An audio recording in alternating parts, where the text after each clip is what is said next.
Ever installed a switch plate only to realize it doesn't fit inside these tiles? Great. Another thing in my house that doesn't align with my life. This thing had more gaps so I could fit my disappointment inside. So I decided to do the only reasonable thing, fire up the 3D printer.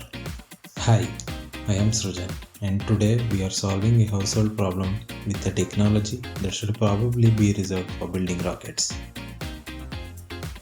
My wall switch plate didn't sit right, and rather than, fixing the wall like a normal person, I did what any sane maker would do.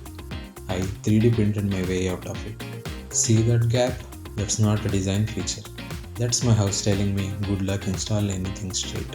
Now, I could have used putty or a spacer from the hardware store, but then I wouldn't get to spend 3 hours designing a 20 rupees plastic rectangle. Priorities. I jumped into Fusion 360, which is basically Photoshop for people who like paint, and started designing a custom spacer to make my switch plate sit perfectly flat. After only 5 design iterations, one small meltdown, and an existential crisis, we are ready to print. This is my Ender 3, a machine that has printed everything from toys to failed dreams. Here it is. Moment of truth. Will it fit perfectly?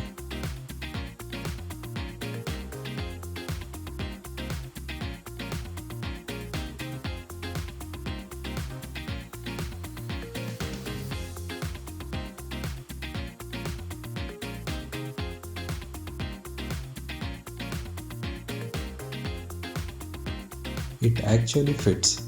Looks like I accidentally did something right. While I was at it, I noticed a missing tile nearby. Instead of fixing it the normal way, I thought, what if I 3D printed that too? Because clearly I have a problem. PLA isn't exactly waterproof. But we don't talk about that here. It fits, it looks fine, and that's good enough for content. There, from ugly to Instagram worthy. Just don't zoom in. So, next time your wall is uneven or your tiles go missing, remember, you can fix it with 3D printing. If you like overcomplicating simple problems, hit that like button. It tells YouTube that I need validation. Subscribe for more chaotic 3D printing projects.